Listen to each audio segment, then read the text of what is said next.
Ladies and gentlemen, let me just say that this 16-minute movie should not even qualify as a movie or even a mini movie. This to me is an extended ad and it is over the top ridiculous.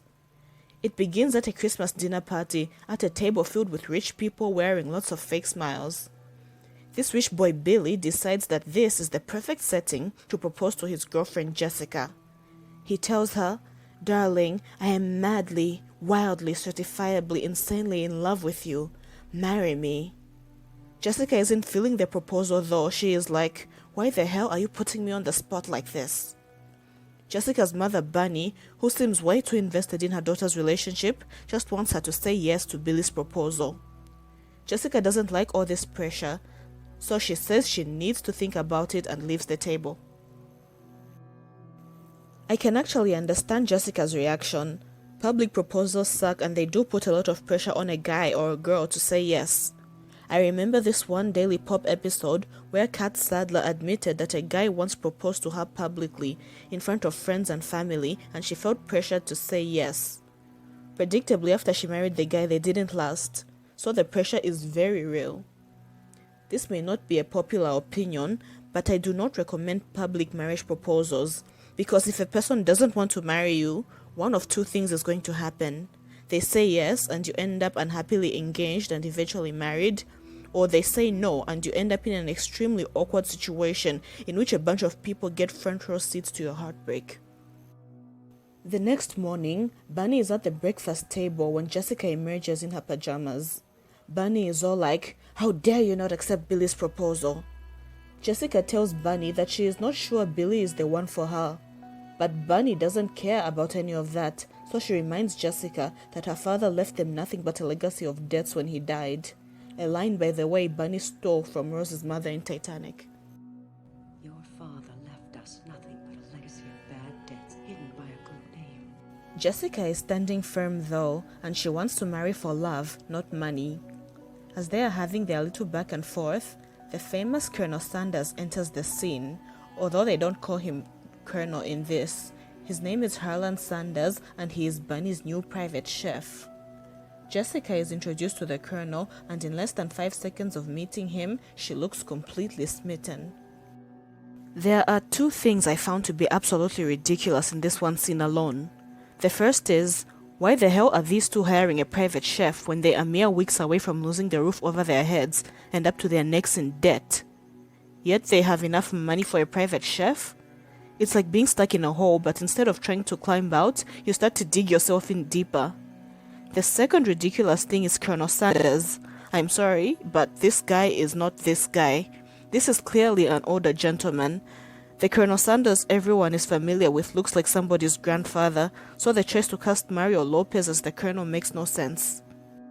The filmmakers, and I'm assuming KFC itself, wanted to cast a sexy Colonel Sanders for their big old love story.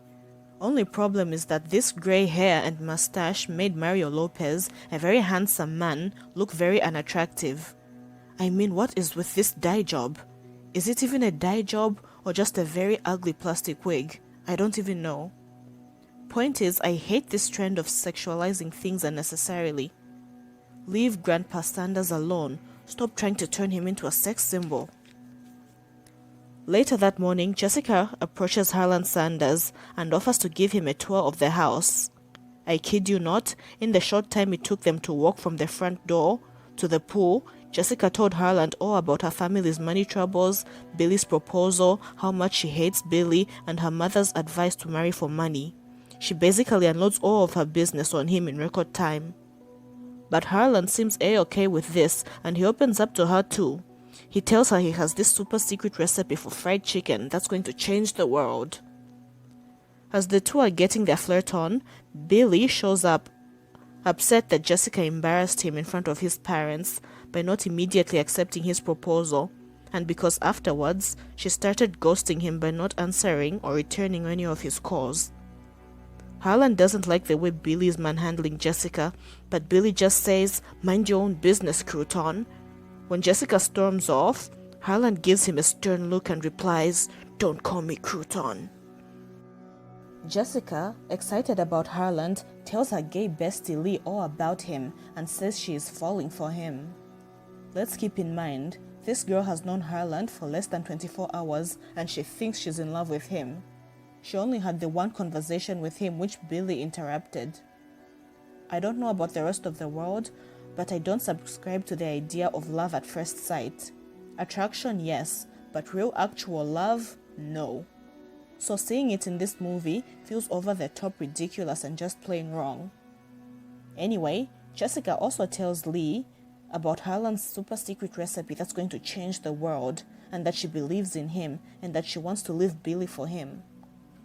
Bunny overhears this entire conversation, so she meets Billy at their country club and tattles on her daughter and lets slip that Harland has some special recipe that will change the world. Billy finds the whole thing laughable, especially the secret recipe part, and I can't say I blame him. I'd laugh too if I were in his shoes. But things get really interesting when Bunny reminds him of a certain weekend they spent together at a certain vineyard. To incentivize Billy to pursue Jessica harder, Bunny promises that there will be more such weekends in Billy's future if he marries Jessica. And I must say, Billy must have had a hell of a good time with Bunny because he looks eager to do her bidding afterwards. I have to point out though that Bunny and Billy have an easy solution to all their problems. Instead of trying to force Jessica to marry Billy, these two morons that are super horny for each other can get together. Bunny is attracted to Billy and needs his money. Billy likes Bunny and is okay with shouldering her family debts. They could just marry each other and it would be a win-win situation for everyone, including Jessica. But do they do that? No, they don't. As this not too smart pair are plotting to separate Jessica and Harland, Jessica's bestie Lee witnesses them getting a little too handsy with each other. But as he is noticing them, they don't notice him. On what I assume is an entirely different day, Billy sneaks into Bunny's kitchens. He goes through Harland's things, searching for his secret recipe, and he succeeds in less than 30 seconds. It looks like the Colonel is not a very smart man because he should have hidden his secret recipe better than he did. Or better yet, he should have kept the recipe in his head instead of writing it down. Before Billy can get a good look at the recipe, Harland shows up, so he hastily puts it back where he found it. Billy then lies to Harland and says that Jessica agreed to marry him and that she told him about his secret recipe. Harland is visibly disappointed to hear this. Billy then offers him money to disappear, but since he is not a smart man, he doesn't question why Billy would need to bribe him to leave if he already won the girl. Harland turns down the money and confronts Jessica over telling Billy about his secret recipe. She tells him that she didn't tell Billy anything and that she didn't agree to marry Billy because she is in love with Harland. With that minor misunderstanding out of the way, Harland and Jessica lock lips and all is well between them once again. Jessica's mom, who always seems to be lurking and stalking her daughter, sees them together and calls Billy, telling them they have a big problem. Oh, and I forgot to mention, earlier in the day, Jessica's bestie Lee came over to her house to tell her about her mom being way too cozy with Billy, but he runs into Bunny instead. Now, since this movie is filled with not too smart people, Lee reveals to Bunny that he knows there is something going on between her and Billy and that he is going to tell on her. Bunny tries to laugh off Lee's accusations and brush it aside like it's so a big misunderstanding, but Lee isn't buying it. So as soon as Lee turns his back, Bunny hits Lee over the head with a broomstick, knocks him out and locks him up somewhere. The next morning, Jessica informs Bunny that she won't be marrying Billy because she loves Harland. But Bunny bursts Jessica's bubble and tells her that Harland left in a hurry in the middle of the night. He of course didn't leave. Bunny and Billy kidnapped him off-screen, but Jessica doesn't know that. As she walks around the grounds heartbroken, Jessica hears a man's muffled screams. When she follows the sounds, she finds Harland tied to a chair with his mouth duct-taped shut. Billy is also present, looking angry and villainous. Just then, Bunny shows up and says that Lee has escaped, inadvertently revealing that she kidnapped him to Jessica. Things then happen really fast from there. I mean, the plot progression of this 16-minute movie has been fast, but at the end it gets super fast. Harland headbutts Billy. Billy gets angry and tries to attack him, but Lee shows up and knocks out Billy. Bunny gets angry and tries to attack Harland, but Jessica pushes her to the side where she hits her head and passes out. Harland and Jessica reunite, and we are fast forwarded to a year later where they get married, with Lee presiding over their wedding. At another location, Bunny seems to be at some sort of mental health facility when Billy visits her and tells her he found them before taking a bite out of some fried chicken. If by them he means Harland and Jessica, I don't know why he says he found them, because I doubt they were hiding. And I find it odd that after kidnapping 2 people, none of them are in prison. Anywho, that's how this ridiculous movie ends, with enough room left for a sequel. As ridiculous and over the top as this was, I surprisingly found it quite enjoyable. Sure, I was rolling my eyes so hard I may have caught an actual glimpse of my brain through all 16 minutes of it, but I found that its cheesy ridiculousness was part of its appeal.